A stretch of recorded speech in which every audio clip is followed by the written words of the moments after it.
This is a Huddle Sports Network broadcast. You can find us on Roku TV, Amazon Fire TV, Facebook, and of course YouTube. Get all your NFL news here first.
Good afternoon, everybody, and welcome to WCFL DolFans Talk. I hope everyone's having a wonderful day. It's a wonderful day for me. Every day I'm above ground. So let's go ahead and bring on our co-host, Mr. Johnny O. What's up, Papa Paul? How are you, brother? Good to see you. I'm doing good. How are you? Can't complain. Chilly, but not bad.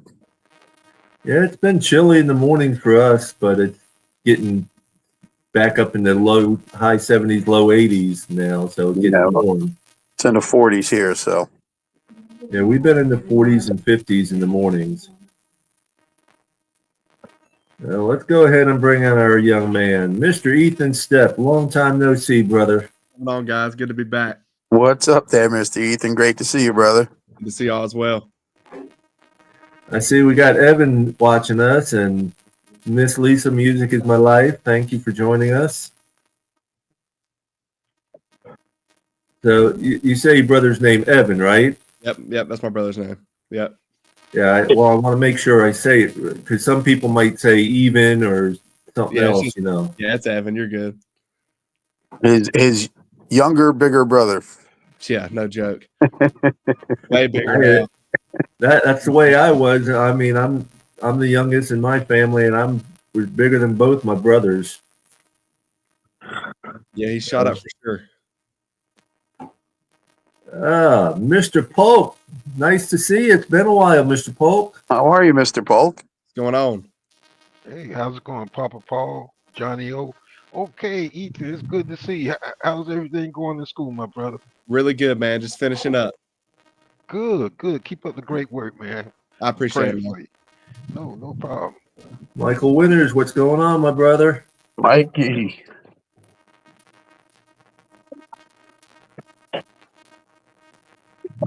So let's hear a little bit of Ethan. I want to hear just some of your stuff on the Dolphins since the last time you've been on.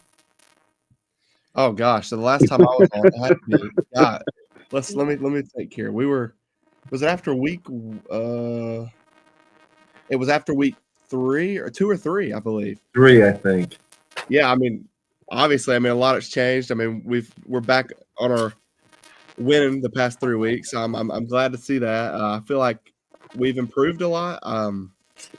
It was really good to see that we've got a tight end now that can catch the ball and we can throw to when we need him. I feel like we've missed that in our offense, the past couple of years. And I'm glad to see it finally. The tight end finally being used. I want to make a good point. Like, I think both, I probably said this before, both of the free agents, like Calais Campbell and Jonnu, have been great for us this year. And I think we're hit or miss sometimes on our free agent signings, but I think both of those guys were, great acquisitions for us. Yeah, I agree with you.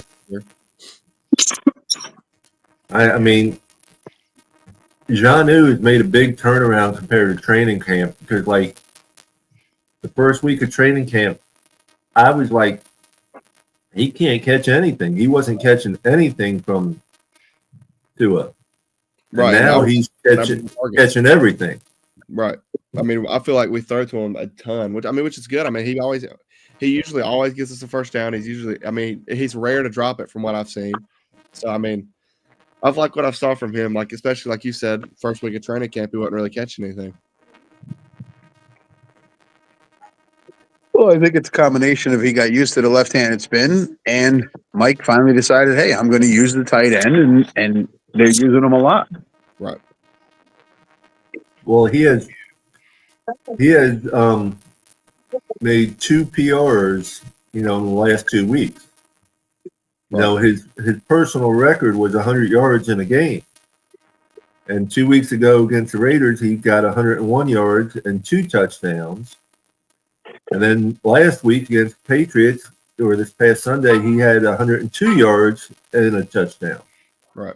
And I think another point is it's been really good to see Chop finally start playing well and getting used to everything. I feel like the past couple of weeks he's really started to kind of gain momentum and really show what he can do and his potential.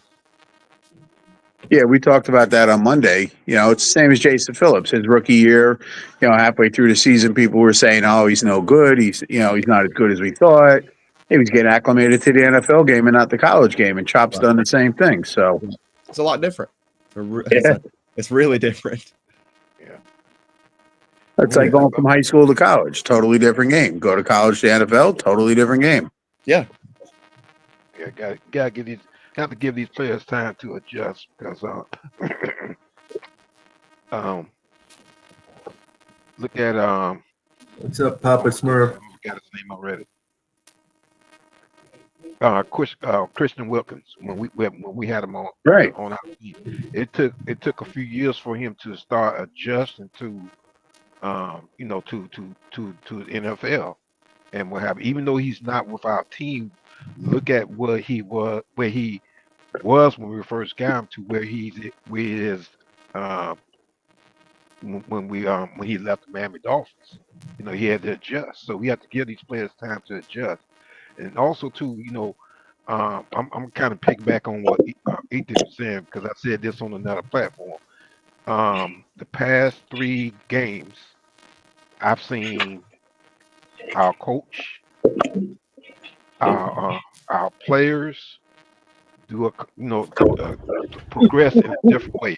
Coach McDaniel, kudos to you because you woke up, you started making adjustments to the offense, you started implementing some of the other players besides our star players. You changed some plays around, you added some plays around, and see also too, you can see the influence on the players in themselves, both offense, defense, and special teams. Still got to do a little work, but you can see the difference. Also Tua, same thing with him. He's also made some adjustments. He's changed. Also, I see a Tua now that's really reading the deep. I'm not saying he wasn't reading the defense before, but he's really coming into himself as well. So this has an effect on the whole team. And you name some of the guys that's who are standing out: Juno Smith, Calais Campbell. I mean, the list going on and on. These players are really coming into themselves. They're enjoying the game and they're playing hard. And if we with the last 3 weeks, I have hope for our team. Whether we do well this season or not, I'm looking forward to next season too. Because to me, it's going to even be if we keep going the way we're going, it's going to get better. Yeah. So, well, let's welcome Fred to this panel. What's up, Fred? How are you, brother? What's up, Papa Paul? Mr. Paul? Let me get my glasses. I see who else is up here. I'd like to say hi to everybody. And how's everybody doing tonight? Really Wonderful. Good. Really can't complain. It's almost Thanksgiving. I'm happy. Yeah, Johnny. Yeah. Ethan. What's happening, everybody? Yeah, man. I'm excited about tomorrow, man. I'm more focused on the game than I am actually Thanksgiving dinner, man. Yeah. So when hey man, I think it's a real good Thanksgiving game, man. I really do. If there's a game you want to have on Thanksgiving, it's this game right here. You know what I mean? Yeah, I think it's going to be the best matchup of the day, really. Yeah, no man. doubt. You know, Oh, you would. on paper, it's by far the best game. You know how ain't on Thanksgiving week they could give us two sub 500 teams with nothing to play for. I'm glad we're not having a Thanksgiving game like that, man. But actually, I get to see my Dolphins in a real important situation. You know, I think the Packers are still taking it pretty serious themselves, and this is the kind of game I'd like to see on Thanksgiving, man, or any holiday for that matter, Yeah. or any primetime game for that matter. Yeah, the Packers are not a team to take for granted. In fact, you can't take no team for granted. But with the Packers, we have to we have to deal with Josh Jacobs. Got to deal with Jordan Love. I'm not too keen. I'm not too familiar with their receivers. And then I know that they Well, have a pretty well defense. So, but when I say that, I'm not putting down our team. I just want to make sure I say that. no, they have No. some good receivers, but their one good receiver, Dobbs or Dubes, however you say his name, because it's Doubs. He is out for the game. Mm-hmm. Which So, hurts them because he's been great for them. and then they have the one cornerback, Ethan. What's his name? Jair Alexander. Yeah, he's out for the game also. And one of So their that- linebackers, I'm not familiar with him. Cooper, he's out as well. Yeah. Well, Cooper, they had him not listed as in or out. They ruled him out 4 hours ago. I just read it right here on my. Okay. Yeah, yes, sir. What's up, Mike? How you doing? Welcome to the What's going panel. on, Mike? What's up, Mikey, what's up, brother? What's up, Mike? What's going on, We Mike? still got to deal with Josh Jacobs, though. Yeah, I mean, it's going to be a tough battle. That's why I say it's going to be a one-score game. You know, last person with the ball is going to be the winner, I believe. Yeah, it'll be a no-biter. There's a lot on the line. Both teams. What up, E? That's good, going on, bro. How you been, bro? I've been cool. No, well, I gotta say that even though this gonna be a tough game, and I'm gonna say it again because I said it on another platform. I like what I'm seeing with the Dolphins. I like the difference I see with them. Now, if we finish the season good, I'm happy with that. If we don't finish the season like we want to, I'm still happy because I like the direction that we're going. We're going in a different direction, not totally different, but a different direction. Like again, Yeah, McDaniel's tour are showing me some different things now that I really like, and it makes me even look forward to next season.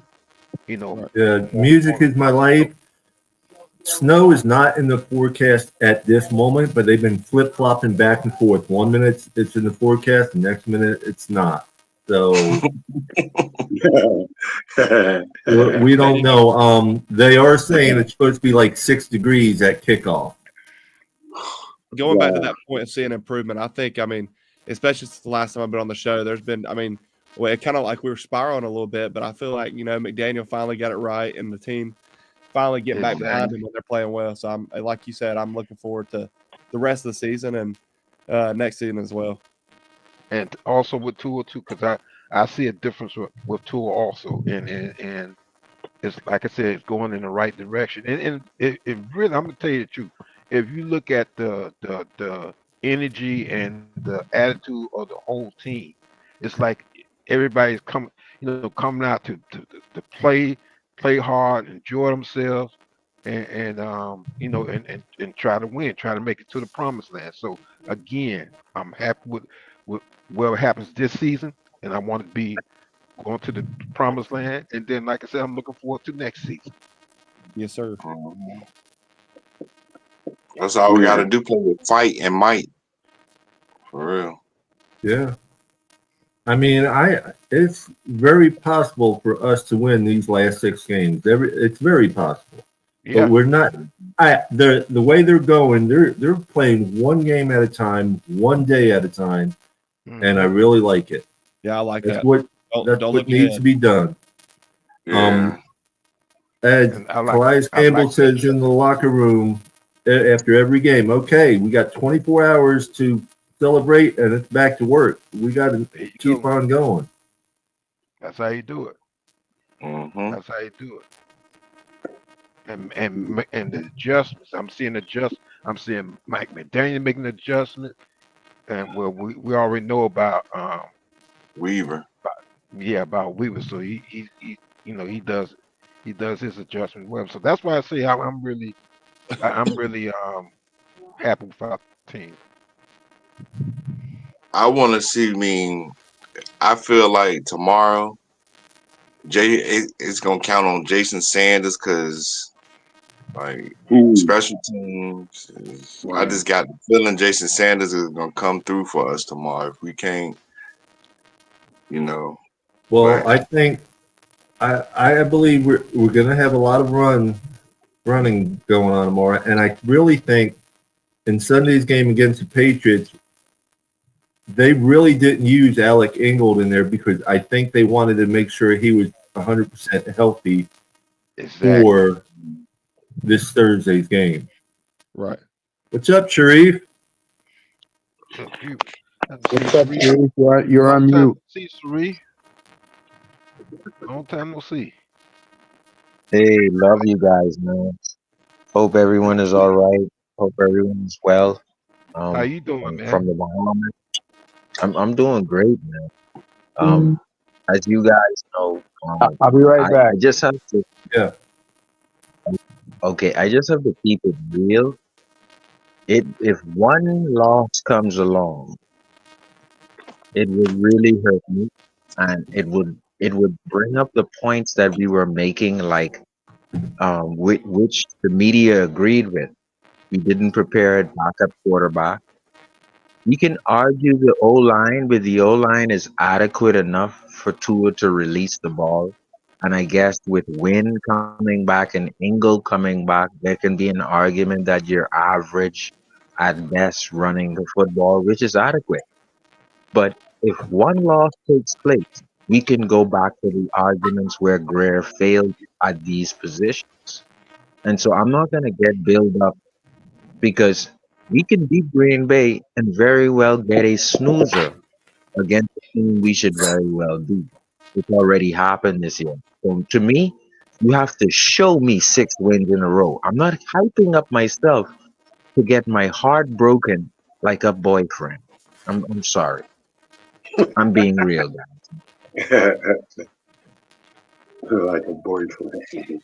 Well, Uh, I mean, I respect that, but it doesn't change my opinion. yeah, they I ain't E- hurt my respect your opinion, but it's not gonna change mine. Evan, there is no news on Shaq Barrett right now. It's just he wants to come out of retirement. That's all we know. Yeah, and the Dolphins I think release for the 30 another years, safety. I think for the 30 years that they have to show most of us. I think that's fair. They have to show me 6 in a row, guys. I'm not gonna get hyped up, and Oh I'm yeah, not. no, They got no. to show. Hey, that's fine. We understand. Um, on the Shaq Barrett though, from what I seen, what I read earlier, he is willing to play for Miami. The question is Miami gonna want him to play after what happened? Yeah. Yeah, I mean, but you know, well, Papa Paul, to bring Shep Barrett in, they'd have to release somebody, right? Am I right? Yeah, and they've been, we just released Lester Cotton for one, and he's already been picked up by an AFC East team. They also released Marcus May. I think his name Yeah, is. it was They Marcus they May. released they released Pittsburgh. Marcus May, but they replaced him with someone else, and I forget who. Right off the top of my head. Oh, No, it was somebody from the practice squad. One of the I Well, think his Marcus May was really yeah, he got released yesterday. Cause I was like, I've seen it They when I was brung up on the safety. Patrick McMorris. Yeah, Patrick McMorris. McMorris. oh, okay. That guy played well. For the Preseason. times on the field. Yeah. Yeah, well, Yeah, I'm not saying he's gonna make McMorris plays. has not played a regular NFL game yet. Mm-hmm. So they must be seeing Gotta wait something and in the see. practice squad for him and stuff to bring him up like that. Yeah. Okay. Who else? Who else? Y'all mentioned that. Y'all mentioned another player that we let go also. Oh, Malcolm. Oh, May. So, Well, that's right. That's the moment. Well, so Lester Cotton we released. Lester Cotton. Okay. Okay. Mm-hmm. so McMorris, Now, he'll Papa, be start. He'll be starting tomorrow night. McMorris will be starting tomorrow night. I don't know if he'll be Probably not. starting. He's just on the he 53 thinks, man roster. Yeah, I don't think he'll be starting, but yeah, he'll definitely he's activating. He'll be on the sideline. He can play.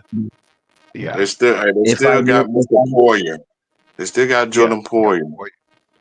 So Yeah, right. who'll be the starting safeties if any of you guys know tomorrow? Holland and Javon Poyer. It'll be Hollins and between him Poyer. and Poyer. Holland and Yeah. Poyer. Okay. Yeah. as of I right would like now. to. Oh, go ahead, Bob. No, I was just saying as of right now. Go ahead, Sharif.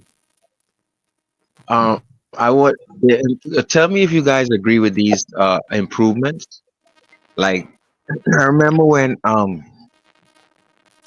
Patrick Graham was here and he was teaching about setting the edge and being violent in terms of wanting the defensive tackle to take up two and the A gap and B gaps and discipline when the running backs are trying to take the edge.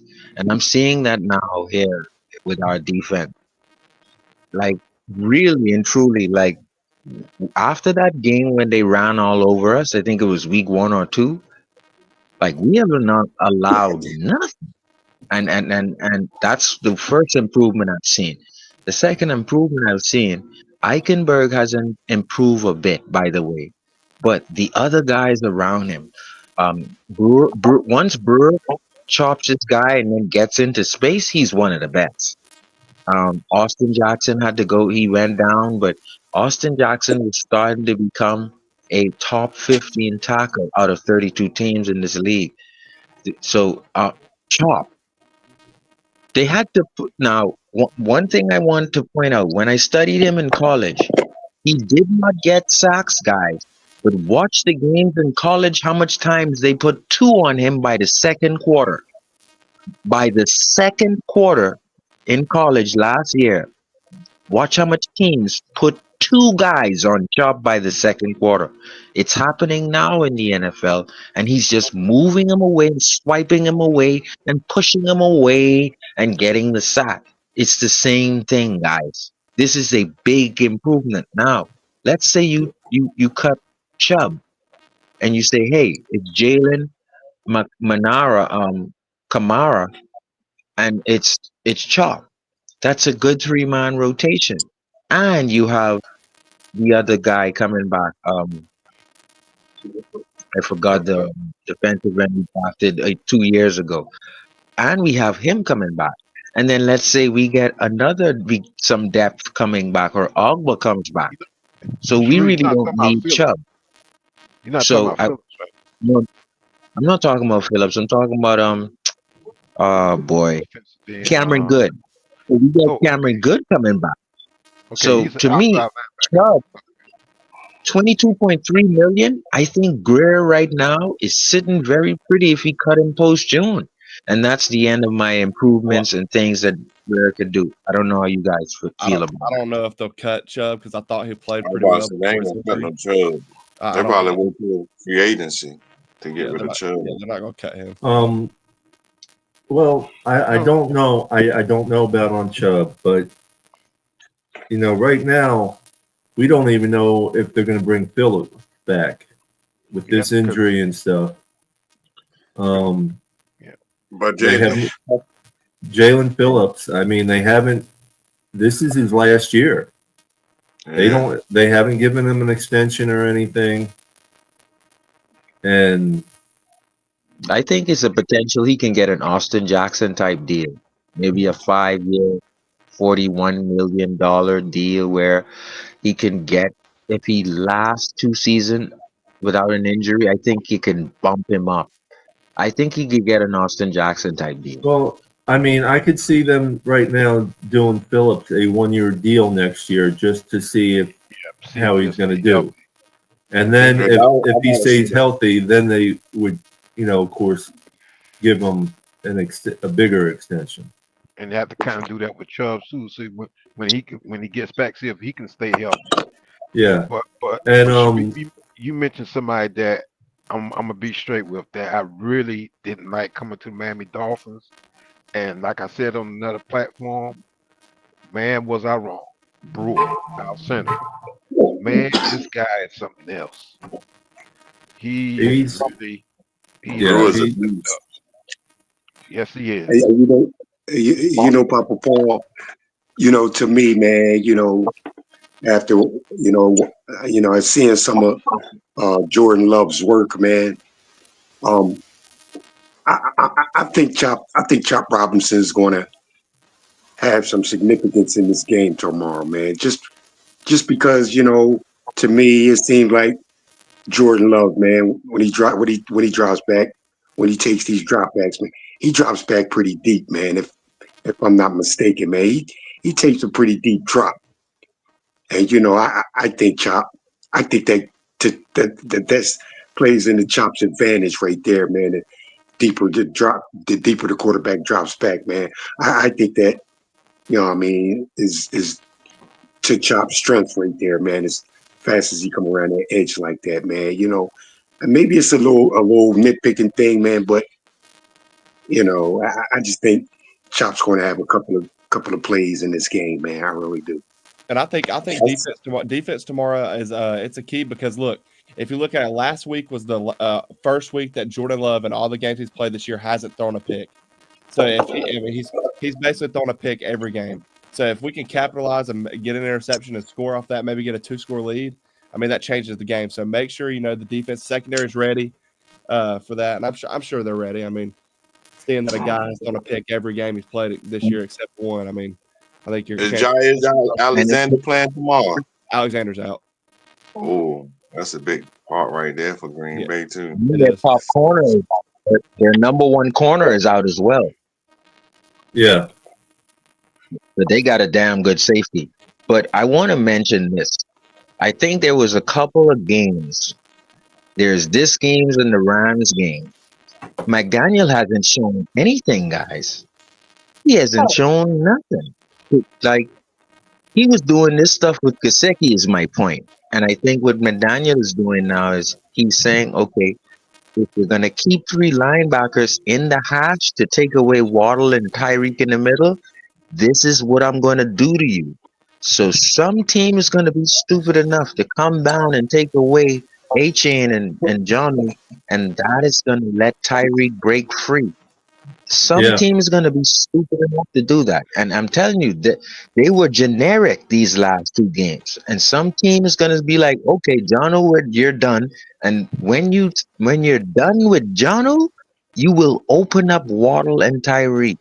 It's a pick your poison. So I wonder what Green Bay is going to. And then let's not forget Washington, Corey Kraft. Those guys have been out there also as well. Yeah. Yeah. So who we That's going? why not to cut you off, Papa Paul, but that's why we need Tua to read the field, man, and not just lock in on one guy, one half of the He field, he man. if We're going to need Tua to survey the field. look, if you've been really watching the games, I mean, he's been reading the field. Yeah, I'm about to say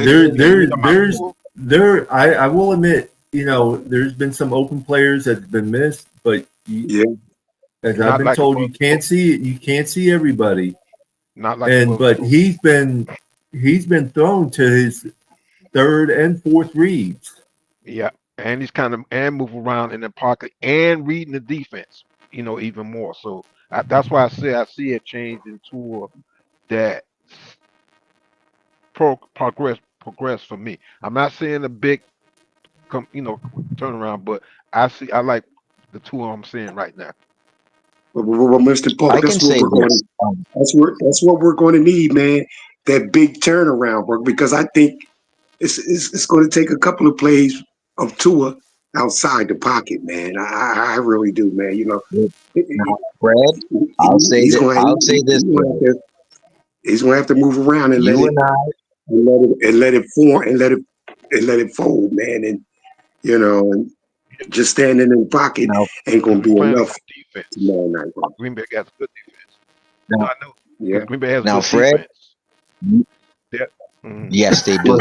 Since Fred, Tua but came you back, and he's one of the top 5 or 6 quarterbacks in the league. So can I add to that? Tua has passed 3 passes, 20 yards outside of the numbers. You know who's attributed to that? This is why I watch tape. John Beck is actually attributed to that. The ball is firing off of his arm. Tua has the quickest release in the NFL, and the ball is firing off of his arm. And then on top of that, the outs that me and Fred used to criticize 2 years now, the 20-yard outs that Tannehill makes in his sleep, Tua just passed that 2 of them in the previous game. Tua did that to Rams twice.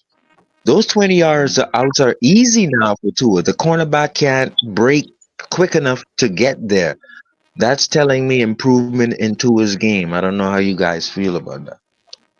I definitely see that. I see that. Yeah, I think Tua, he's really made a lot of strides to success. He's got even from last year, he's got better. So he's getting better every game, I believe. Oh yeah. And We McDaniels got too. the salty tour with the Alabama with But the he couldn't head. do that. Yeah. Everybody knew he I couldn't mean, do that. He couldn't do a well, 20-yard out. well, Like well, everyone knew that, and he's worked on his game, bro. well, you know, Sharif. I mean, you know, and I'm not doing this to take anything away from Tua, bro, but he showed it in the last 2 games. Raiders, Raiders had the worst secondary in the NFL, just about. And then you got the Patriots, man. You know, their secondary is the defense is bad in New England. So not to take nothing away from Tua, man, but doing things against them 2 teams right there doesn't exactly, you know, doesn't blow me up, man. You know what I'm saying, bro? It really doesn't, man. If you ask That's me, understood. the last 3 defenses he's been playing, man, were pretty much subpar or worse. So, you know, I'm And just that's not why going The Rams got a I don't decent want defense. to. That's Well, why Fred.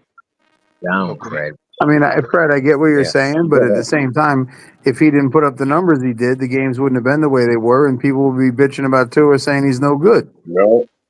So, I mean, it's Go ahead. he's damned if he does, he's damned if he don't. He's put up good numbers, he's played good games, he's distributed the ball, he's made audibles, he's getting to his second, third, Exactly. fourth reads. So, I mean, as long as he keeps improving and the team is winning, I'm not one of those guys. I'm not putting everything on Tua. Tua doesn't call the plays. Tua doesn't play defense. Tua doesn't run the ball. Tua doesn't catch the ball. Well, and then He and showed I, good I defense. want to make a point. If you look back, if you could say like maybe the Raiders and the Patriots don't have the best defenses, but then you go back to the Bills game. He kept us Yeah, in I was about to games. say that. Yeah, I was about to say that. Right. And he had 230 yards and a touchdown. And he only had 3 incomplete passes. So that's and the Bills are probably one of the best defenses in the league this year. Look, you got to look at them. They're good this year, plain and simple. Well, to piggyback on Ethan, I'm gonna tell you the truth. Ethan, to me, when I watched that Bills game, we could have really beat the Bills. To me, we could have beat the Bills. Oh yeah. But I'm not saying we could. I know we didn't, but we could have. But still, I'm gonna say this to Fred. I understand what you're saying about the last 2 defenses we playing.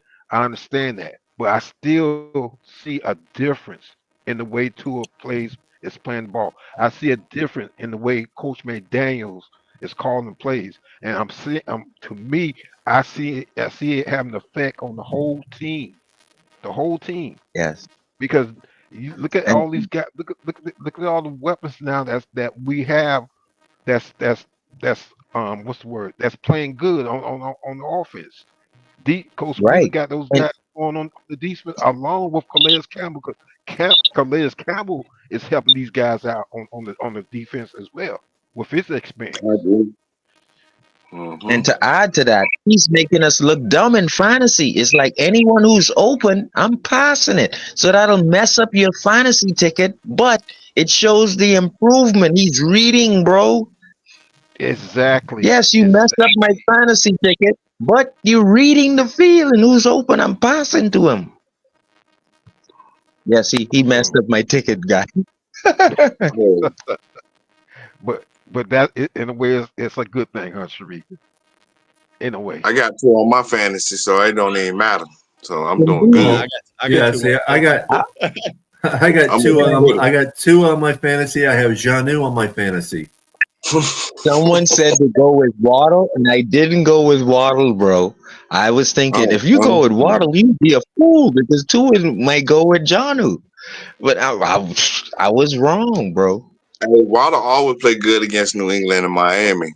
I told my And uncle that. He was like, let's not man, forget. what he tell you, man, watch Tyreek Hill go out. I said, no, bro, start Waddle, bro. And my uncle was like, you must know something. I said, Tua and Waddle, I feel like when they play against New England, I feel like they got a That's little, fact. That's yeah, they facts. got them, yeah, like, And let's not forget Mr. Washington. Because he's starting Yes, to come out. but Tua is a Washington. real sniper. That's Tua is a sniper, and I'm about to say his 5th year now in the NFL. Tua is top 3 and handing off the ball and magician-like moves, handing it off, and he's top 3 in terms of pocket presence. I've never seen this in 20 years of quarterbacking with the Dolphins. He's very elite at pocket presence. I can say that now. We drafted a guy who's pretty good in those areas. I'm gonna say this: Tua is my Yeah. favorite quarterback. First is Dan Marino, then it come Tua. Yeah, Tua's my favorite, man. I can't lie. Yeah, Tua my favorite. Hey, Well, I'm with listen, you. you don't like Dan Marino? Oh, I love Marino, but He it was made just the CBS. The Ethan's not CBS old enough to cameraman was remember low. Marino. yeah. I've only seen Marino highlights. I didn't get to watch him, so I mean, I get to watch Tua, and I mean, that's just the way it is. I mean, my dad, of course, Tua is. I mean, Marino is his favorite, of course, but Yeah, that's how I am. Like my uncles be like, 'Cause I got a bunch of Dan. I told my uncle, I said, man, don't give me no Dan Marino shit for Christmas. I said, give me Tua. He was like, what? I said, yeah. You heard what I said? Don't give me no Dan Marino stuff. Like my uncle, he was like, how can you be disrespectful? I said, Tua is the next best thing in Miami. Like he was like, there Yeah, you go. I was his like, I'm handball. telling The you, way, Bob Greasy, yeah, the way.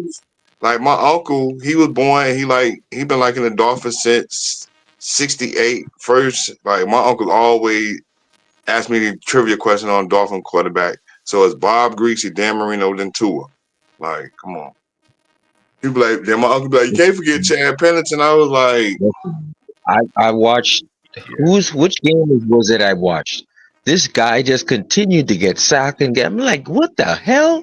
If that was Tua, Tua would have stepped up and slide and made that dude look like a fool, and then Tua would have spun out of that. And I'm sitting there like, dude, you just took sacks, and I'm sitting there. I'm grateful for Tua because Tua has that elite pocket presence, bro. I'm telling you. Number one, the reason why the gentleman made the analysis of Love stepping into Chop Robinson's strength is because Tua doesn't do that shit. Tua steps back once and then he slides into his back foot and the ball is gone. Tua doesn't drop 7 steps like what Love would do, which plays into Chop's advantage. So those are the type of things that Tua does not do, which makes him elite at pocket presence. What's up, I say everybody? this. Winners, what's going on? What up? I say this. If it don't snow tomorrow, Green Bay ass in trouble. I'm Well, telling you know you. what? I If it gotta don't say this. snow, If you see Tua put his mouth on the line and say he's breaking narratives, I'm looking for 5 touchdowns, no less. I think Tua. It's not about salty Tua. It's Tua has to break the narrative of I'm gonna hit my noggin and crack my skull and I'm done, and I gotta break this narrative. If I can't, by the way, he's done what I said predicted he would do this season and run when he needs to, and he's still running when he needs to, and that's the only way I think we can win. And so, to me, Tua is doing exactly what he needs to do to win games. Yeah. And Yeah. so, and and the thing about it is, like Tyreek said this week, he ain't fat no more. So it's off script Tua. You're gonna get hurt. You see what he did when he went off script to Waddle. Waddle came back to the ball on a hook. It's things like that where you're gonna have to go back to the drawing board to stop Tua now. It's sorry, Yeah, it's that's what it is. gonna be Hey, hard to do that with Janu out there. Where he's catching them ball, man. It's gonna be hard to do that. That's why I say the Dolphins offense just got a little more complicated and dangerous. yeah. The Alabama tour back up. My son, I told you, my son, he love Alabama. He was like, "Daddy, Tua that came out with the blonde hair." He said, "Uh-oh, yeah." My son loved Tua, even though my son a Seahawks fan. Yeah. And I know a lot of fans bludgeoned me. They were like, "Yes, Sharif, you got what you asked for. Now he's out for 4 weeks." Listen, Hey, that in was order to win Sharif, Super that Bowls, and you so have I to do run the TikTok. football. And you have to run with the quarterback sometimes, guys. It's just that Tua didn't slide. But he was trying to win that game. And that's Hey, what he we wanted. was getting our ass whooped. They shouldn't. Mike McDaniel should have took Tua out. We were getting thrashed. We couldn't have came back that game. But I'm a realistic fan. We couldn't have came back that game. We were losing. But All that right, realistic I fan. This is what I'm gonna say to you. Wait. I'm gonna say this to you, realistic fan. Don't you ever put Tua over Marino just yet. Because I've been sitting there listening. Don't come up with that bullshit. Sitting there talking about I Exactly. don't want no Marino shit. Don't you ever put slander on Marino. First things you first. talking to me? Wait. I'm talking to you, Anybody. motherfucker. Okay. Number one, right? Until Tua wins a playoff game, you are not doing that. Okay? Mr. Number one Tua fan, we're not doing that. So, with that being said, sir, okay, I love what Tua's doing. I love what he's doing. And we've been waiting 5 years for this man to do this shit. We knew he could do it, but we've been waiting a long time. And all jokes aside, this is the mark. This Thursday night is the mark. This is not just for Tua, this whole team. This is time to break all the narratives. This is time to tell everybody that we can play in a cold weather stadium against the team that's above 500, that is a mirror image of us, that has a hell of a defense, and we can go in their house and smack them in the mouth. That shows the whole league, not the AFC, not the NFC, the whole league, that a NFL. 6-6 or a 5-6 team is dangerous, more dangerous than what you think it is. No So doubt. with that being said, this is what it comes down to. We don't have to worry about Dobbs. That's huge. But we have to stop the run because we already know we're going to get a heavy dose of the run coming Thursday night. Yeah, they got Josh Jacobs. I mean, he's a good running back. He ain't nobody to sleep on. Absolutely. So we have to got be. watch Jordan Love. Yeah, I mean, listen, we got a little bit of a preview. We got a little bit of a preview last week with a running quarterback because Jordan Love will take off too, and he will run too. So we got to understand, ladies and gentlemen. I know it's only gentlemen up here, but what I will say is this: if we play mistake-free football, and every game is a playoff game, Lisa. Every single game we play right now is a do or die statement type of game. We control our destiny if we win. If we lose one game, it is really not up to us anymore. They know what the bulletin board material is on the wall. We all, as fans, know what it is on the wall. We understand how important this game is. This can be a great Thanksgiving gift for us, or we're going to have a shitty-ass weekend. Either way you look at it, it's what it is, okay? Because I know for a fact, I've been sitting there screaming all week. Yeah, we played the game of the night. Thursday night, nothing else is on. Charlie Brown, whatever. The hell with that. We're going to watch these Dolphins go against the Green Bay Packers. And that's just what it is. And we need to sit there and smack the shit out of them No disrespect to no Green Bay Packer fans, but we need to grade some cheese on Thursday fucking night. That's Yeah, we just got what it like I told my friend, he a Packer fan. I said, "Yeah, Miami Dolphin coming with the aqua cheese. We eating that aqua cheese on that ass." He told my yeah, boy, it's nothing personal. It's just business. That's just what it come down to. I think Green Bay is a good team, but the beast of their division is the Detroit Lions until said otherwise. "Yeah." And Like right my now, friend, they from the beast West of the Some of the Coast, division. keys, I think some of the keys to the games is gonna look different. Number one, you're gonna have Alec Engelbach, meaning the percentage of 21 personnel leaving the fullback in as a weapon and as a blocker is gonna be a higher percentage than if Win is activated as of Friday morning. If Win is activated, then that means I think Robert Jones, who's been hurt, then that means he steps in there at right guard on the side of Lamb. That can help Lamb. Those kinds of improvements. Now you can look for over 120 yards a game again. Now, from the defense standpoint, we've been turning over the ball. We've been, recovering the fumble or getting the interception. That needs to continue against the Green Bay. So, regardless of what Tua does, which I think Tua will do his normal thing, you got to catch the passes, number one, and then penalties. I think we had one penalty. So this is a team that knows if you get a penalty, you're gonna stand on the side of McDaniel. You're pretty much out for the game.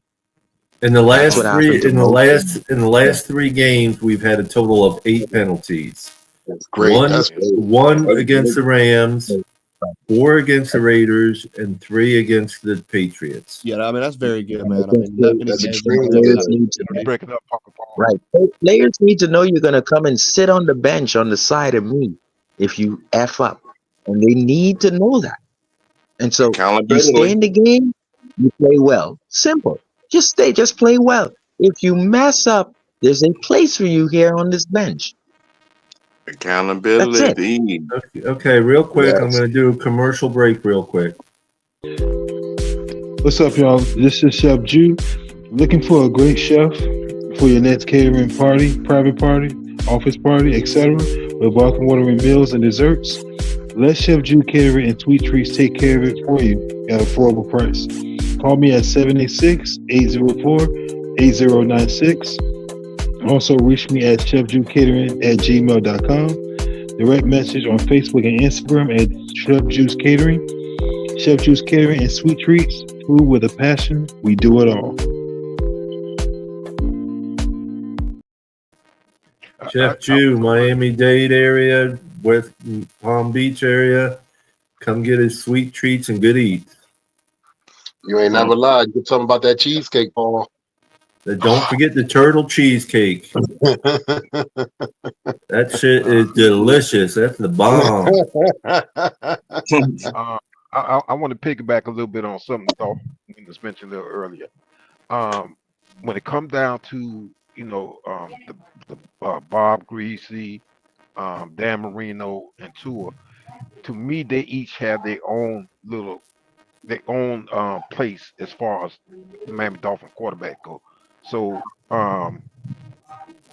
that being said, Greasy did his thing, Marino did his thing, Tua's doing his thing. So I'm not gonna say that Tua's going to be better than Marino or what have, because Tua and Marino are two different quarterbacks. Bob Greasy is a different quarterback. All three of those guys are different quarterbacks, but they each seem to be Greasy and Marino have put their place as far as Miami Dolphin quarterbacks go. Tua is working on that right now. So what I'm trying to say is we're dealing with different quarterbacks with different styles. Okay, Tua's on the rise. He's doing his thing. So I'm not going to compare him to Marino or Bob Greasy because they're all different quarterbacks. Well, I'm gonna piggyback off what you said, Mr. Paul, and that's great to have you on the show. 3 different eras. Games was played differently on every different era, and there is no comparison. Do you want Tua to be better than Marino? Yes, we do. Do you want Tua to be better than Greasy? Yes, we do. I mean, that's just what it is. I want him to be better than these guys. I know Marino wants him to be better than him. Because if you're better than me, that means you're doing something that I didn't do, which is get to a Super Bowl and actually win a Super Bowl. You know, he only been to one Super Bowl, and Marino never went back. I want to sit there and see us in the Super Bowl in the 21st century. I'm tired of watching YouTube videos of the 72 season. I want to see in my day and age where my eyes are still good and these glasses I got to be able to watch the Super Bowl.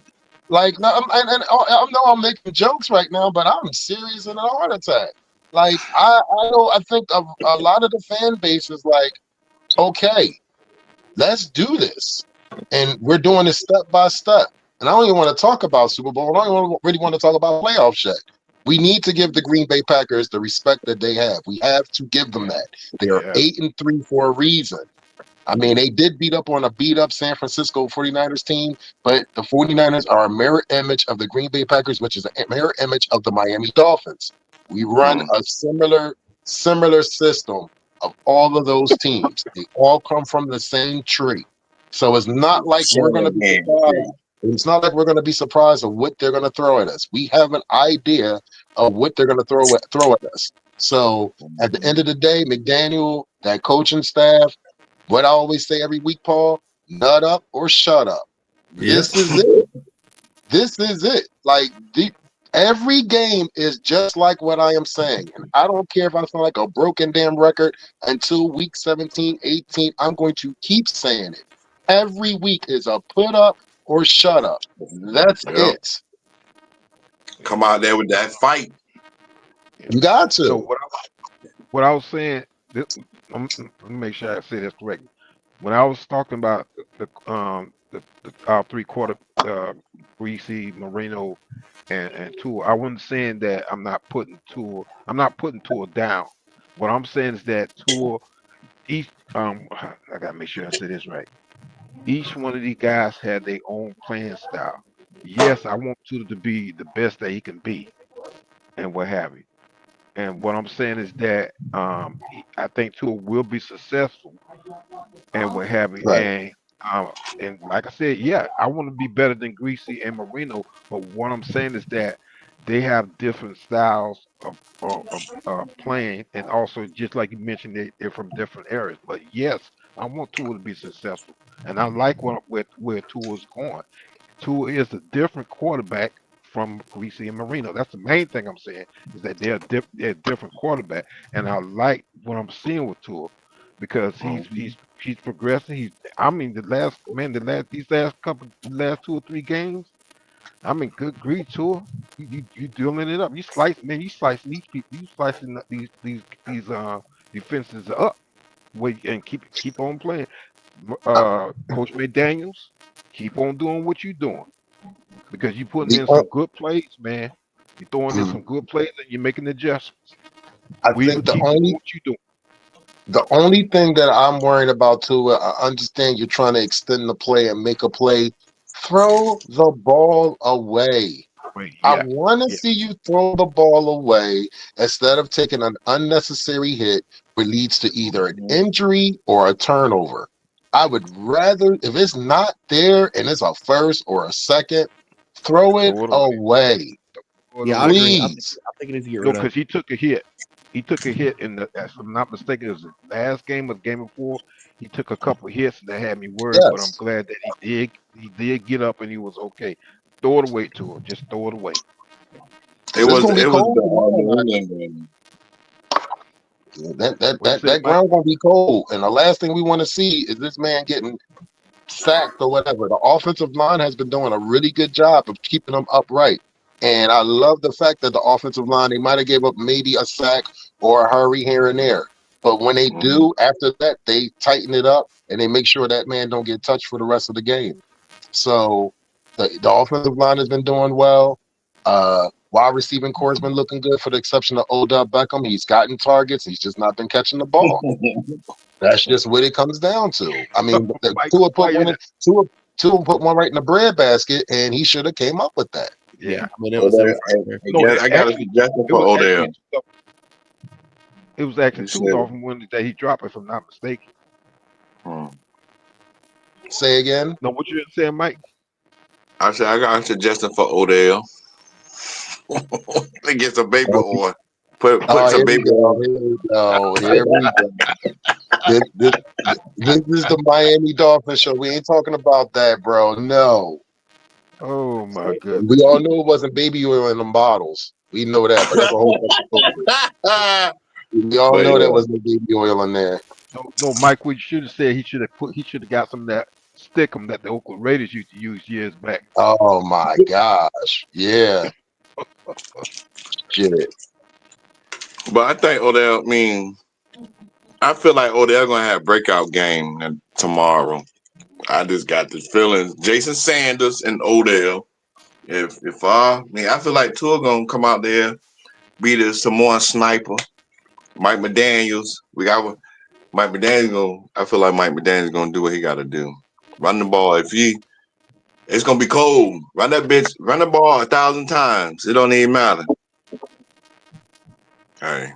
My whole thing right now with the run game is we have to create better holes for Jalen Wright. Chan has been able to create. Chan has been able to create his own running lanes and being able to pick up an average to 4 to 5 yards a carry. Jalen Wright needs. Ingold is definitely the key for tomorrow's game. Ingold opens up those second level holes or allows those running backs to get to the second level. So we're gonna need Ingold, and I guarantee you they're gonna key in on that. So we're gonna have to find some way to get an efficient running game in a game where you're gonna have to play a balanced attack. I'm not expecting trying to break out the Wildcat. I mean, it would be nice. It would be nice to sit there and get the Wildcat. But my whole thing is, let's get back to basics and let's sit there and start running this ball right down their throat. Like literally. You know what I mean? Because they're going to do the same thing to us. I'm telling y'all that right now. They are going to run the rock. Hey, they're going to pound the rock tomorrow. Oh, yeah. No doubt. Our defense got to come prepared tomorrow. Keep your foot on the gas pedal. Don't let up. Any word on Shaq Barrett's availability? I know not for this game, but for future reference or anything. I read that he was open for playing for the Dolphins, but I saw something on Twitter today. I mean, it could be fake, but it was somebody. His wife had DM'd somebody or something and said something like the Eagles wanted him to. It was something where they were suggesting that the Eagles tampered to get him out of retirement, but it just didn't make sense to me because the trade deadline's way past. Unless the Dolphins released him, but it don't make sense to me. So I don't know. Well, the way I look at it is this: we own the rights. We own the rights to Shaq Barrett. So once he comes and he's reinstated, the Eagles would have to sit there and talk to the Miami Dolphins and say, "Hey," and we would have to release him because the trade we wouldn't go to trade him. So that's why I think it was a false, like something trying to get people to go crazy on Twitter. But I mean, we own the rights. So if he wants to come back and play for us this season, and we'll see how it goes. So, anybody heard any word on Jeff Wilson Jr.? Oh, they still got him. Yeah, we still have him, but I haven't heard much from him. I think he's been injured, but I haven't heard too much anything else. It's been a while since we've heard about him. I haven't really seen anything either. I didn't even know he was still on the Dolphin roster. He's still on the roster. Yeah, he's still on the roster. He's number 4 running back. Hey, he ain't even on the depth chart. That's crazy. And also, Kamara. Anybody see what's going on with him on defense? Kamara, whatever I've seen, it's always been a healthy scratch. What about that? What is it? He play linebacker. I think it's that Kamara dude. It is him. The Dolphins got a whole lot of players that we could use, like Ethan Burner, Storm Duck. Storm. Storm Duck played last game. Yeah, he was last game. Yeah. And I like to see Ethan in there because that little white boy kind of fast. He could be our next Jason Sehorn. He could. He But could. he has been endorsed by Tyreek and Waddle as far as his speed goes. He is very fast. Man, I like Ethan Bonner. Same here. Same here. Johnny O, what's going on with you, brother? Not much. Yourself, brother? Hey man, listen, I just wanted, I know we still got a lot of show left, but I am thankful for all of you guys. I really am. I want to wish every single one of you guys a happy Thanksgiving, to all of you and your families, and to everybody on all the different platforms that are watching us. Have a happy and safe Thanksgiving to you and yours, and happy holidays. Yes, sir. Likewise. Absolutely. Happy Thanksgiving, everybody on the panel who's watching, or any guests we've had in the past, anybody who's ever been part of this show. Absolutely. That's what keeps the show going. Definitely. Shout out to all the fans that are out in Green Bay right now. Shout out to Jedediah, Justin Sales, Keith Matheny, and that whole crew getting everything together for the beautiful big tailgate. They're gonna have like a big turkey cookout out there with a whole bunch of stuff. So I'm definitely looking forward to seeing videos and pictures on my phone while I'm at work tomorrow. So definitely, I'm just excited. I'm excited not just for them, but for the whole fan base that we're gonna be on prime time again this coming Thursday, and hopefully we can sit there and shut everybody up again, saying that you guys are not a primetime team, and I don't have to hear the BS when I go back to work on Saturday, and I can sit there and be wearing my Dolphins gear proudly all through this city. Because I'm going to tell you this. It's crazy that I'm going to have to root for the Eagles on Sunday to beat the Ravens, because we need the Eagles to beat the Ravens on Sunday. No doubt. Okay. And the lady I talked to, she an Eagles fan. She from Philly. She live in Delaware. She talk about, you come over. She said, I know if the Dolphins lose, you want to pick. I said, man, come on, stop. I said, I'm gonna see you Friday. So you gonna know if they win. I said, guess what? I'm still with my Dolphin stuff. It don't even fucking matter. Absolutely, they don't understand that. I've had people stop me on the street and say, "How you?" I said, "Listen, this is a lifestyle. This ain't just." I said, "You see me, spring, summer, fall, winter. I have Dolphins on." And this is like yesterday, right? She said, yeah, your little boy crush Tua. I said, first of all, hold up.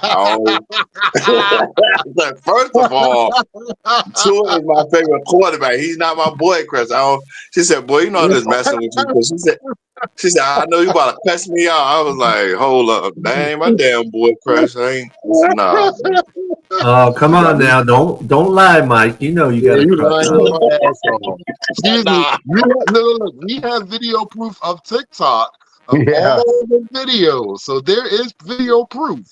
Oh my goodness, he just my favorite quarterback, bro. Like, but nah, the girl even made my mom laugh. She talk about, yeah, I'm surprised he got all that Dolphin stuff, but and the girl talk about he got a Tua fan hat. I said, we gonna buy me one for Christmas. She said, I'll probably buy you anything. She said, you want Tua jock strap in his box? And I was like, yo, you. I said, you funny. Oh my goodness, like, man. But I mean, Paul and Johnny O go to the games. I don't know. You know, they can make some connections to make that happen. Okay, I got a question for the panel and anybody out there. What's that? What is it you're looking forward to see tomorrow? What kind of improvements or do you want to see tomorrow? I don't know.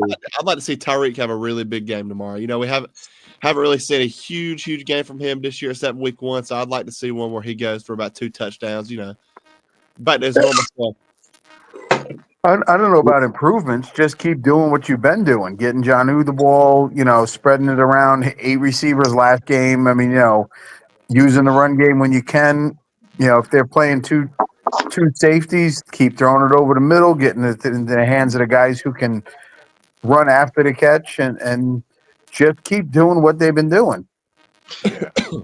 I need that old school. I need that old school smash mouth mentality where you go into somebody's house and you show them that you're the bigger bully. That's Yeah. what I need from the Miami Dolphins. You're going into a hostile environment on Thanksgiving night.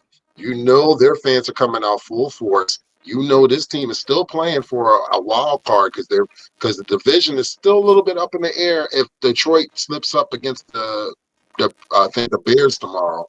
So they're going to be having something to play for also. So you already know you're going to have to be the bigger bully. You're going to have to be the guy you guys are going to have to be the team that sets the tone. And that's what I'm looking forward to. Can we sit there and have our system rolling like we have on the road and at home? Can we sit there and bring the Miami Dolphin football to Green Bay and sit there and run our offense and our defense efficiently? That's what I'm before anybody else answers, I want to welcome Ali the Persian to the panel. Ali, what's up, bro? Welcome, man. What's good, gentlemen? What's good? Hopefully, everyone's well. I love this question. I definitely want to respond, but I'll let everybody else go since I was the last one in. Okay, Ethan. Yeah, so I mean, like I said, and John made a good point. John, I think that just keep dumping the ball down to him. I think he's done good. And if they want to come up and play Jonnu and stop Achane coming out the backfield, then we can hit him over top. So I think it's gonna be a big game tomorrow. But I really think that we make improvements. I mean, with throwing it, like I said, to Tyreek and Waddle. I think Waddle has another big game, and I think Tyreek finally comes out and has another big game as well. So we're gonna see. Mr. Polk.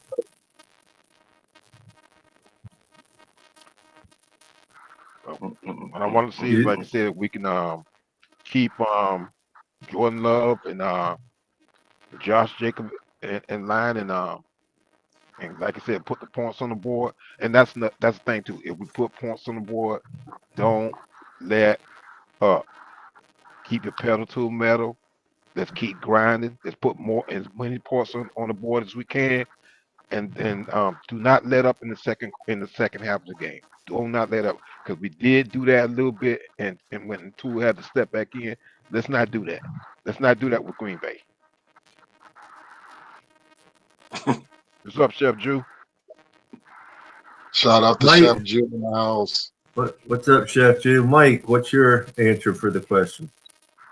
Well, the Dolphins don't play on Thanksgiving like that. So this is my thing. Just let everybody know the Miami Dolphin organization, we coming with fight and Mike McDaniels and Tua is like Tua said, he got to kill the narrative. Like, go out there, shut these people up, and just play with fight. Because we fighting for the playoffs too. That's why I say keep fighting. That's my motto for the Miami Dolphins for the rest of the season. Keep fighting. Yeah, so that's my thing. Okay, Ali. All right, gentlemen. I agree with all of your sentiments on what you're looking for in this game. Definitely, 100%. But ultimately, the way you beat a Packers team like this is smash mouth, stop the run. No matter what, you stop Josh Jacobs. Doesn't matter if it's Chris Brooks, whoever it is, you stop them and you disrupt Jordan Love. And you let the corners that we have, Jordan Ramsey, Poyer, even our safeties, Javon Holland. And I'm actually it was something I'm excited for. I heard you guys talking about who you're excited for. I'm kind of excited to see what Patrick McMorris does now that he's back. I want to see what he's going to do for us, to be honest. But I want to see them do what they do, right? And that's how I think we win this game. And that's what I'm looking for, is stopping the run. Because if you can play smash mouth, stop the run, right, against this Packer team, I honestly think we're going to be able to take care of other teams' running backs like Joe Mixon, everyone talks about. I think we're going to take care of them in Houston. And we're going to take care of McCaffrey when we face him at home against the 49ers, right? So that's what I'm looking for. I want to see what they do to stop Josh Jacobs, since Josh Jacobs has been a devil on the field this season. That's what I'm looking for. Okay. Any other questions there? You got anything, winners? I mean, right now, that was definitely the question of the night right there. Are we doing predictions also? Yeah, we need to go ahead and do our predictions. Okay. Started off with Johnny. We started off with Johnny O. We can work around the room, and I'll go last. Papa Paul knows mine because we said it last night on Pedro's show. 24-21 Miami. Okay. I go next. 34-31 Miami. I say 28-14 Miami. Yeah. I'm gonna Ali? go 27-13 Miami. 27-13. Okay. Ali? Ali? I'm gonna go 31-20 Miami. I'm gonna, after doing some thinking and looking at things, I had said 24-21 last night, but what I need is 35-24.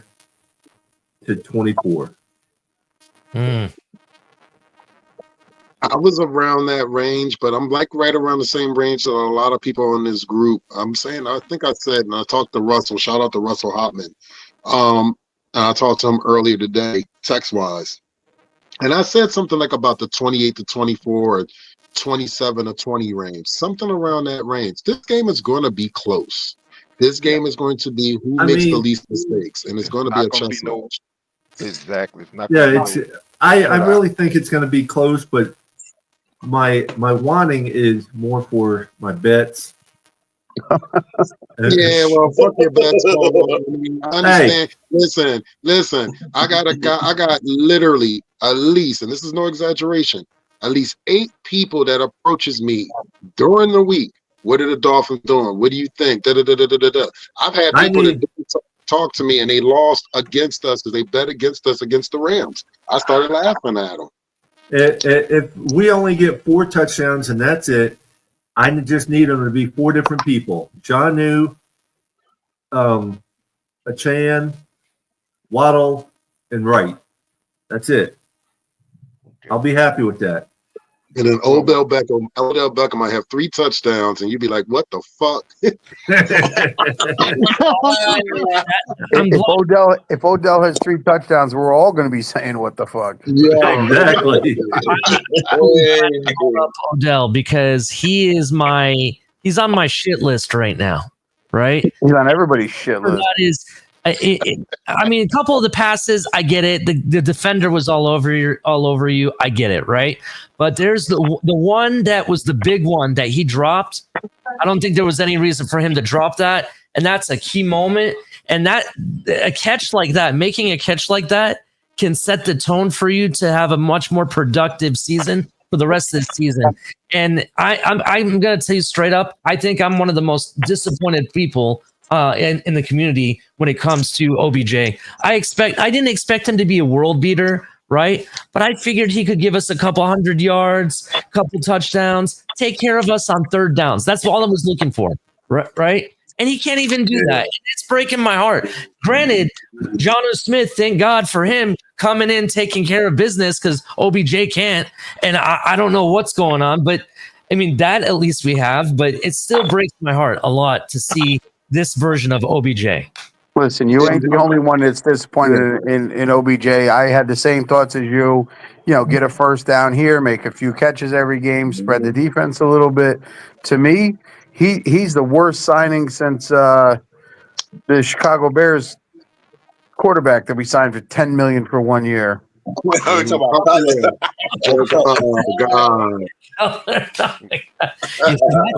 I don't know, bro. That's a tie, in my opinion.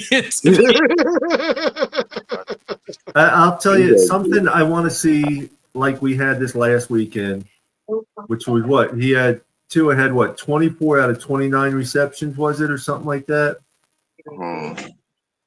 And he had 8 different receivers. Yeah. Yeah, that's something that I think that Tua's elevated his game this season, and I'm very, very impressed. I can't tell you how many arguments or conversations I've gotten with other people in the community about who's going to get where the ball is going to go. It's just going to be Tyreek and Waddle. Tyreek and Waddle. Nobody else is going to get the ball. Why are they going to want to be here? Well, he proved that he can get the ball to pretty much everybody on the team at this point.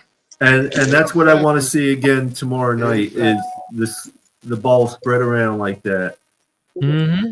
Well, I think part of that is McDaniel has given him a little more control and let him audible a little bit. He's getting the plays in quicker, so Tua has time to get to the line and look at things. So, I mean, that's made a world of difference for Tua is getting up to the line with 10, 11, 12 seconds on the clock and being able to see what the defense is doing. Mm-hmm. Yeah. Well, another thing is if you really look at it, and if you really look at it, he's been having a lot more time behind that line. Yeah, the line's getting him that much time. Yeah, the line's and also it gives him giving him time to read the defense and adjust and make playmaker adjustment. Yeah. So that's what I'm saying. It's changes going on with the team that's very, to me that looks very good. I'm happy with that. I'm happy with the direction that we're going. Yeah. And I kind of saw a little bit of McDaniel opening the playbook up a little bit. If you guys remember, we were on like the 10-yard line, and it seemed like we had players shifting left and right, and it confused the defense to jump off sides, right? And in one play, I think we had 3 or 4 players going to motion, and I was like, what is going on? I was confused. So I want to see more of that. I actually kind of feel like we're starting to see McDaniel change things, a little bit to confuse the defenses, and I like it. I like what I'm seeing so far. Yeah. Oh, McDaniel's definitely changed things because the last 3, 4, 5 games, he's more north, south, and east, west. He still throws those plays in there a little bit, but it's more of understanding where the 2 safeties are and just getting the ball 4, 5, 6 yards downfield and letting your playmakers do what they do. Mm-hmm. Don't call him McGenius for nothing. No, I call him a mad scientist. He's a mad scientist. Well, we're going to see. Now, here's the thing. Now we are going to play a team that's way above 500 that is fighting to get in the playoffs like we are. And now like I said, that's another narrative that we got to beat. We can't sit there. They can beat up on the teams that's 2 in this or 3 in this or this. No, we are playing against a team that is 8-3. That's their record. Yeah, 8-3. Yeah. Yeah. So we're actually playing somebody that's legitimate, but a lot of people are saying Green Bay is fool's gold. I'm like, look, until we play them, I'm not saying none of that. I don't care. Like, you guys are not playing them. We are.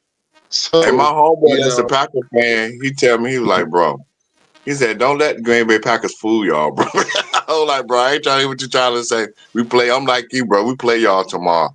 He was like, bro. Yeah. Out of the 3 games tomorrow, our game is by far the best game. Yeah. The first game is Detroit against Chicago. I mean, come on.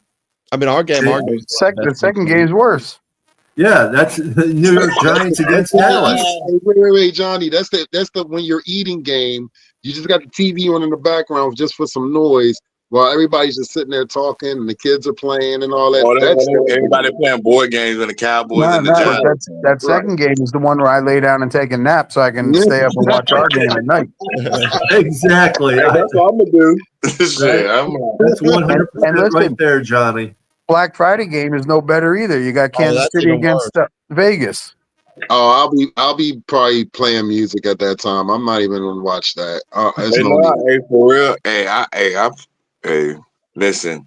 The Raiders should have won last week against the Denver Broncos, but Gonna Minshew. Oh, and also too another narrative that I hope we can achieve with Green Bay is the narrative of not being able to play in cold weather. So I'm getting tired of Absolutely. hearing that narrative that we cannot play good in cold weather. I'm not saying that the cold weather doesn't have effect on play. Yes, it does, but so does heat. So let's Go get past this narrative with this cold weather because I'm getting go tired of it. ahead, Johnny. Say it. Yeah, I the whole narrative to me is garbage anyway. Listen, we're a warm weather team. We play in South Florida. Throughout Miami's history, go look at it. We do not have a good record in cold weather. It's not a narrative, it's just true. Marino has a losing record in cold weather games. The great I Dan was about to Marino say that. has a losing record in cold weather games. It's not a narrative, it's true. Just like a lot of teams come down to South Florida and can't win because it's too damn hot. Yeah, like I told my friend that's a 49er fan. He said, man, I know when we come to we go to Miami gonna beat the shit out of the 49ers because it's gonna be, he said, it's gonna be like 100 something. I was like, bro, it's not gonna be. He said, bro. He said, it's gonna be like 90 something. Well, this narrative isn't just the last 4 or 5 years. This is the entire existence of the Dolphins. They don't play well typically in cold weather games. Yeah, and it's not just the Dolphins. Generally, Florida teams don't play well in the cold weather. To be honest, I've seen teams like Tampa. I want to say it was in the early 2000s. I've seen them. Yeah, when they used to go to Philly and get sprayed by the Eagles. That team was different. That team was so different. Yeah, but what I will say is this: is that we need Miami to kill that narrative regarding weather because, I think it was Kyle Brandt on Good Morning Football today said that he's just over it. And so am I.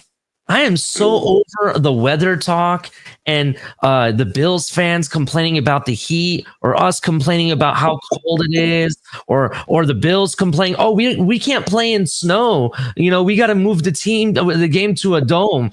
You know what I mean? I'm just sick and tired of it. I'm over it. I want to be beyond that narrative and move on to bigger and better things. Yeah, Buffalo can complain about not. That's what I was trying to say. Go ahead. Buffalo can complain about not playing in the snow, but they're building a new stadium that's not a dome. Yeah, I don't understand that at all. Does that make sense to you? I don't get it. No, it's because they have a retractable roof, so when it's September, October, you can leave the roof open, and then as it gets colder, close it. Right. Yeah, it blows my mind. Well, I'll tell you what I'm tired of. I'm tired of the word narrative. Right. Exactly. Yeah. I mean, it's like that's all you hear on NFL talk, a narrative this, a narrative that. We're talking about it ourselves. Narrative. I'm tired of it. I don't bring that up because I'm tired of it. It's garbage. It is what it is. Go back and look at Miami's record from 1966 on in cold weather games. They don't fare well. I think they win like 33% of the games.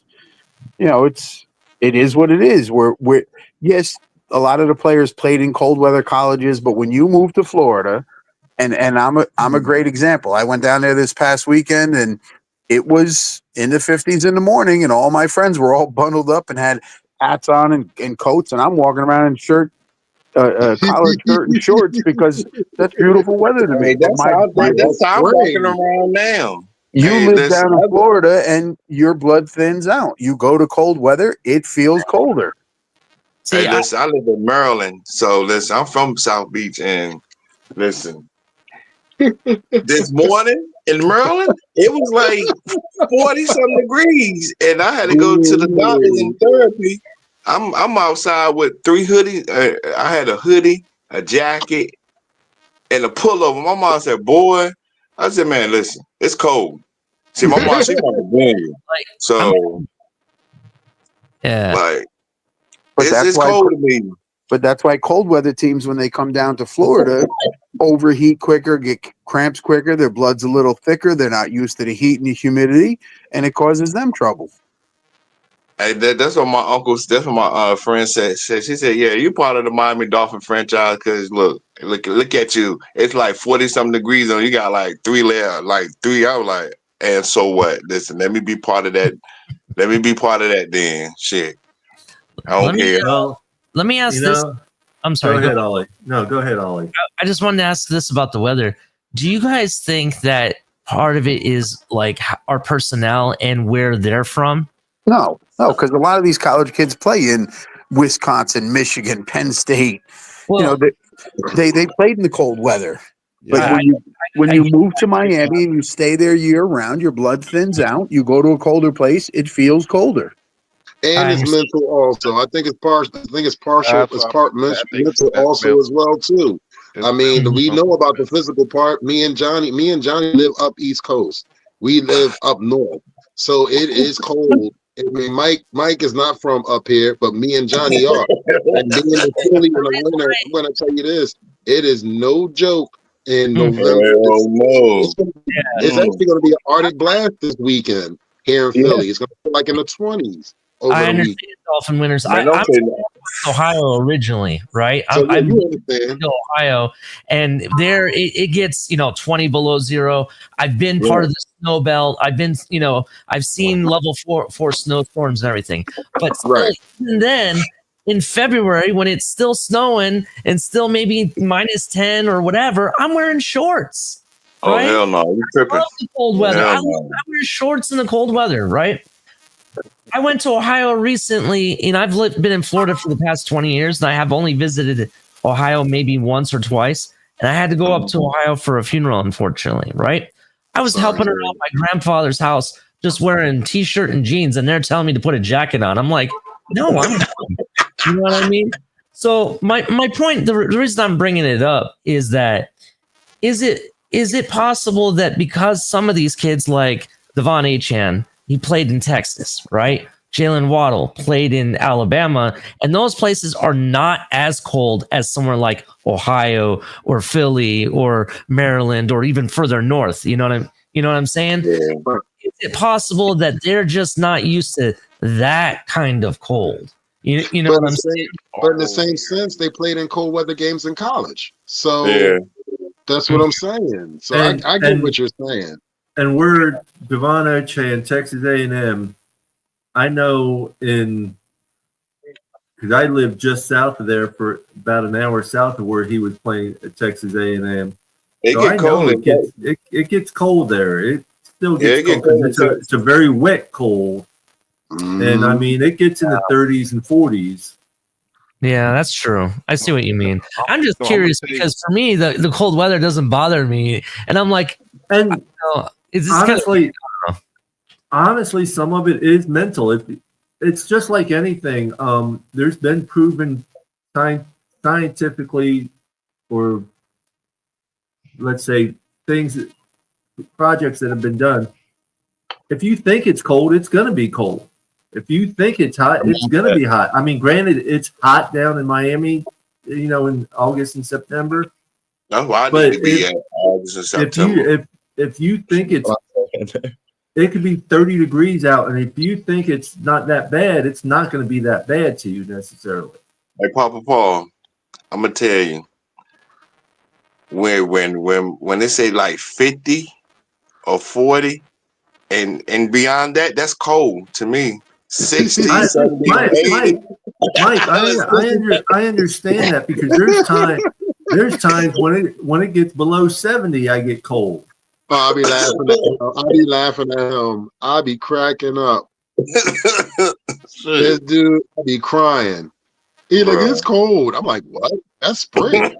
Whatever, bro. No, but I mean, but it's also been a proven fact. There was a study done on 200 people, 100 people in one group, 100 people in another group. 100 people worked out 4 days a week. The other 100 people would just imagine themselves working out. And after 90 days of this, the people who imagined themselves working out actually had better muscle tones than the people who did work out. Mm-hmm. Hey, man. Cold is just a mindset. It's all about your mindset when you go into these games, man. So it is. It's a lot of it is mental. No, it is because I'm gonna tell you the truth. When I had went to Massachusetts to stay with my cousins for a little bit. I got uncles that live in Massachusetts. At first, when I got up there, I had caught a cold within the first week I was there. But after a few months that went by, I started adjusting to the weather up there and what happened. So after more than a year, and I ended up having to come back to Miami, I had to readjust to the Miami weather again. Mm-hmm. So it was a mental thing because my cousin told me, said, listen, it's not just about just uh packing, laying up clothes. It's a mental thing to adjusting to the weather and what have you. Mm-hmm. So he said, you'll figure it out. And he was right. I had to get out and work, and then also I had to go to, when I wanted to go to the malls or what have you, I had to go out there and get used to that weather up there. And then when I came back to Miami, I had to readjust to the Miami weather. Yeah, I So got it, some it, uncle that live in Massachusetts, physical right? and mental. So last week they came here when it was like 30 degrees in Maryland, and my aunt talking about, boy, y'all crazy. My uncle come in with a white beater, shorts, and sand. I was like, bro, y'all is really tripping, bro. Like, really, bro? My mom talking about, they up north, them northern folks think they can't get sick. yo, it was freezing. I was like, boy. But yeah, it's a mindset though. Like my Well, son had a you state guys are playoff also game, right? you're My son talking had a about state. going somewhere and spending a long time there. These guys don't get to spend a long time there. They fly in, they play a game, they fly out. Yeah, sometimes it's the matter of like 24 hours. They fly in, play the game, and go. It's like one day they're going. And I you mean, know what? it's It's the same thing with me. I could go outside and it could be 20, 30 degrees out. And if I'm doing something, I'm fine with the weather. Yeah. When the cold affects me is when I'm just trying to relax Sitting and around. stuff, and it gets cold. You get cold that much easier because you're not doing something to keep your blood pumping and everything. Like shoveling snow. Yeah. Yeah, I got to shovel. When it snows, I had to shovel snow. But yeah, So we ain't talking about no snow right now because tomorrow night's game we have no idea. 1 minute, like I said earlier in the show, I said 1 minute they say it's going to be snow, and the next minute they say it's not going to be snow. They do agree that it's going to be like 6 degrees at kickoff. Yeah, it's going to be cold. Yeah, it's going to be cold. That's cold. So I got me over here shivering.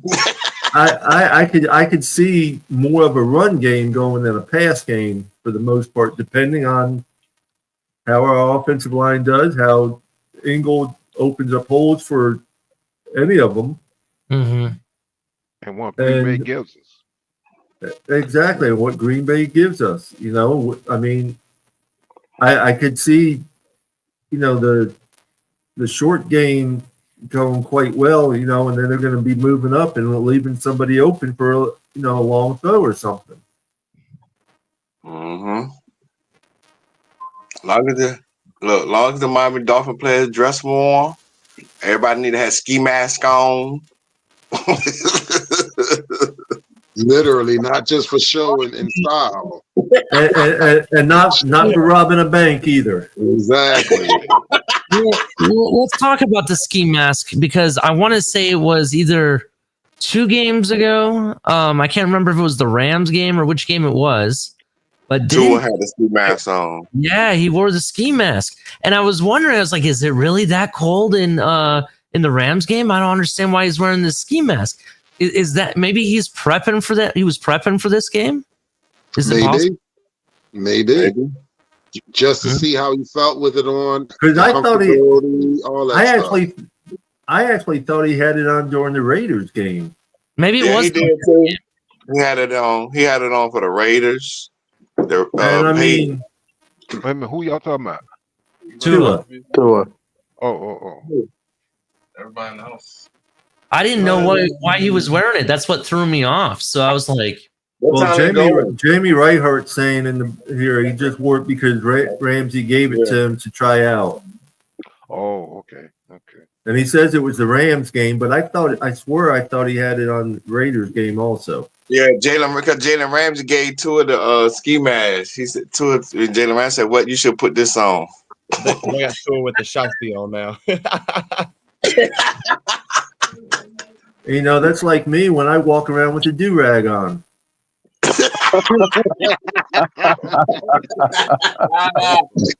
I don't think I've ever seen a bald guy wear a do-rag. Oh man! Hey, Paul, can we get a Hey, Papa Paul, you looking like Malibu's most wanted. You looking like B-Rap and Malibu's wanted with your do rag on. Ask Keith Matheny. He's seen it. Look, if you wear a do rag, I'm gonna make sure I bring a do rag too. We won't. Yo, I need that. You guys are trying to up your street cred. I need to see you know it. Posted. Papa Paul, you're a fool, bro. Oh man, I want to feel like 50 Cent. That's it. That's all. Straight up. Go back to the old album cover. Come out with a old school wife beater on. I'm good. But I hope the Miami Dolphins come out with fight tomorrow. Yeah. I'm gonna still talk my shit even at the results. Either, you know.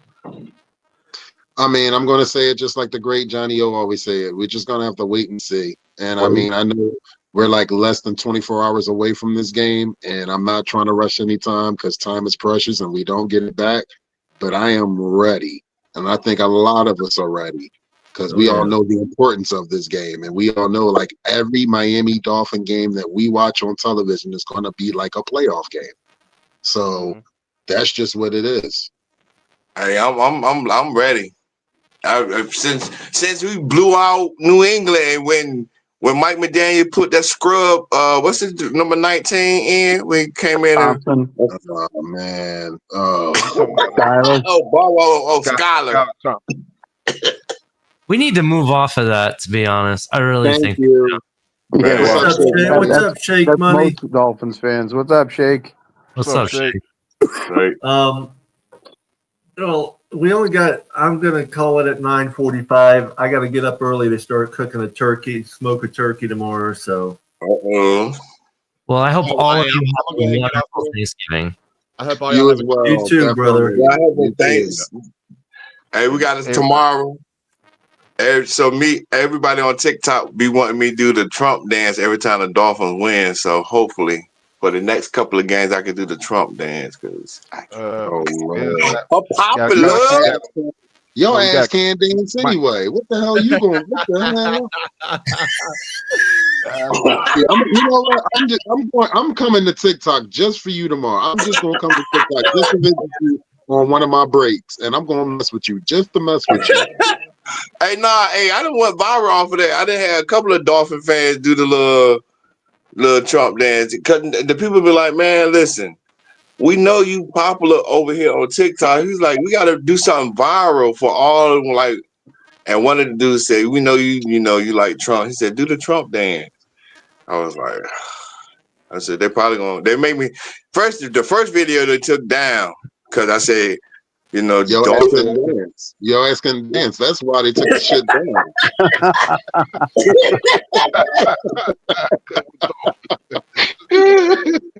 Oh man, but yeah. That was good. I want to say everybody, I want to wish everybody a happy Thanksgiving. Everybody, let's give thanks for, give thanks to God or, whoever y'all believe in for, I just want to say thank you, everybody, for joining us. Thank you for supporting the show. This February we'll have been on for 2 years. So congratulations, thank you, everybody on Facebook, everybody on YouTube, everybody on Twitter, Instagram, Huddle Sports Network. Appreciate each and every one of y'all, and I'm thankful for my Finn family.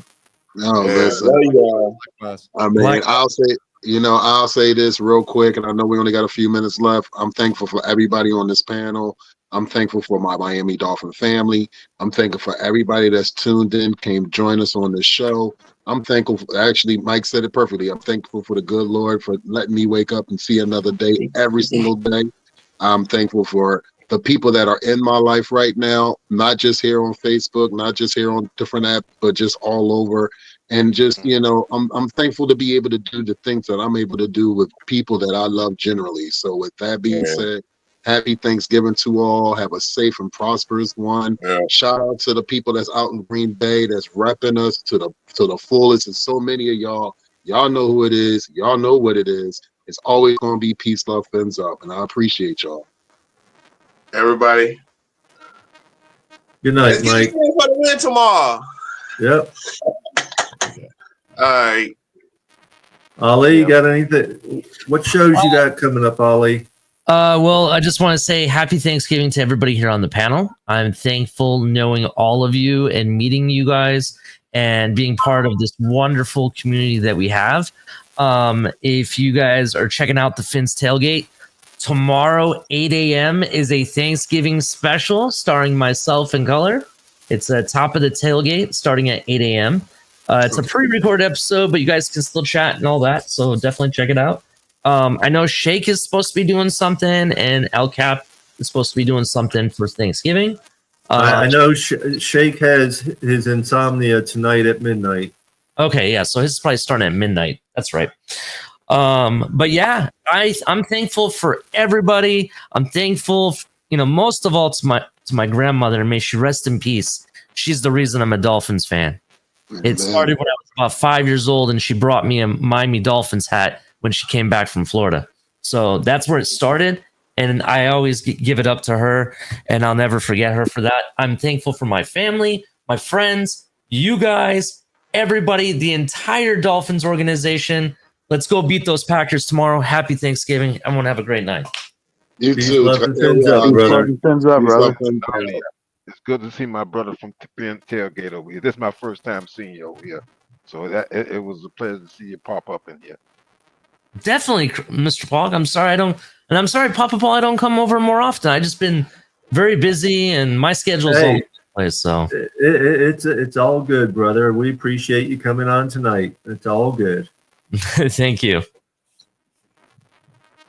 Mr. Polk. Everybody be safe. Enjoy it.